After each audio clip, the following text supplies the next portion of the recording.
We've all seen pictures of the Taj Mahal, right? This incredible, shining white tomb in Agra, India. It's just a masterpiece.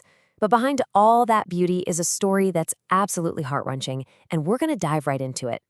Okay, just to give you an idea of the sheer scale we're talking about, if you tried to build the Taj Mahal today, it would cost over $1 billion. A billion. I mean, that's just an almost unimaginable level of magnificence, even now. But here's the thing. It's not just about beauty. The architects who designed this thing, well, they were geniuses. They packed it with these mind-boggling illusions and engineering tricks that still impress engineers today. So you have to ask, how on earth did they pull this off 400 years ago? So here's what we're going to cover. First, we'll look at the monument's incredible illusions. Then, we'll get into the love story that kicked this whole thing off. After that, the grand promise that set everything in motion, followed by the impossible engineering that made it real. And finally, we'll ask, what was the real price of all this perfection? All right, let's start with the fun stuff. How the Taj Mahal basically plays tricks on your eyes. Seriously, the architects weren't just building a tomb. They were creating this whole experience, something designed to completely blow your mind. So the first illusion hits you right away. As you look through the main gate, the Taj Mahal seems huge, like it's right there in front of you. But then, as you start walking closer, it actually seems to get smaller.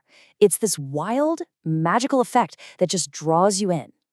And it doesn't stop there. You see those four towers, the minarets at the corners? They look perfectly straight up and down, right? Well, they're not.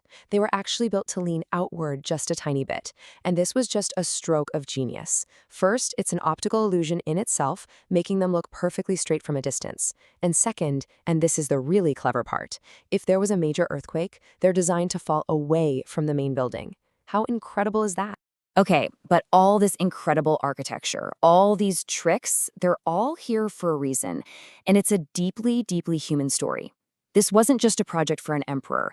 It was the ultimate, over-the-top expression of love for his queen. So their story goes all the way back to 1607. A 15-year-old prince named Khurram meets Mumtaz Mahal, and it's basically love at first sight.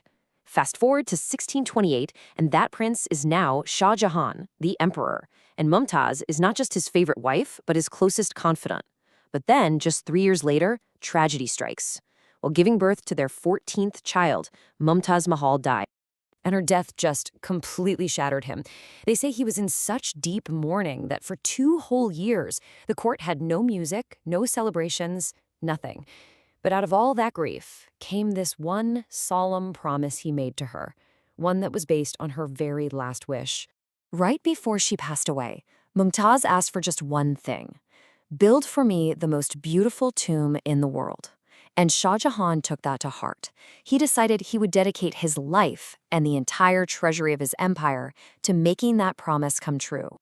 And the scale of this project was just monumental. I mean, they started construction just 6 months after she died. And get this, it took an army of 20,000 laborers and artisans, a staggering 22 years to finish the whole thing. So that's the big question, right?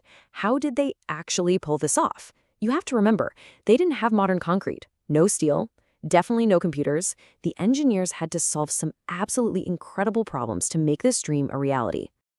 Okay, so problem number 1, the location. The tomb was built right on the bank of the Yamuna River. Now, anyone who knows anything about construction knows that riverbank soil is soft. It's unstable. Building a massive, heavy marble building on it, it should have been impossible. The whole thing should have just sunk into the mud. But their solution was just brilliant. They had laborers dig these super deep wells, all the way down until they hit dry, stable ground. Then they filled those wells with rocks and rubble and built huge stone columns right on top of them. This created an incredibly strong foundation that, believe it or not, has held this massive structure up for centuries. And then you've got that massive dome. It's 40 meters high. That would be a huge challenge even for engineers today with all our steel and computer modeling. But 400 years ago, they only had stone. And yet, somehow, using perfect calculations and interlocking stones, they built this absolutely breathtaking, perfectly balanced dome. The big picture engineering is amazing, but the details are just as mind-blowing. The decoration was done using this incredible art form called pietra dura. It's where artists would cut and fit these tiny, semi-precious stones perfectly into the marble to create these stunning, intricate designs. So how did they get those little gems to stick? Well, they needed a special kind of glue.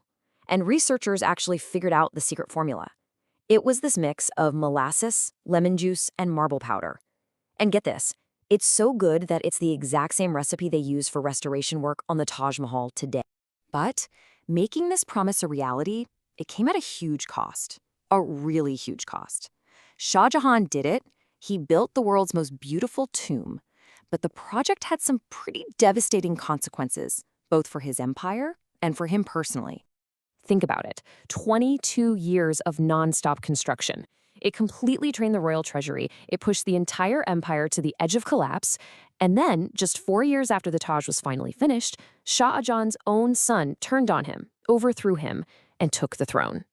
So the man who built this wonder of the world was suddenly a prisoner in the nearby Agra fort, and his son gave him just one tiny comfort, a window with a perfect view of the Taj Mahal. And so for the last 8 years of his life, that's all he could do. Just sit and look across the river at the monument he built for his wife. When he finally died, he was buried right beside her, inside the Taj Mahal, reunited with her at last. Which really leaves you with a question, doesn't it? We all see the Taj Mahal as this incredible symbol of love. But when you know the whole story, the cost, the personal tragedy, the empire it nearly broke, what is it, really? Is it a timeless monument to love? Or is it something else? A beautiful but ruinous obsession?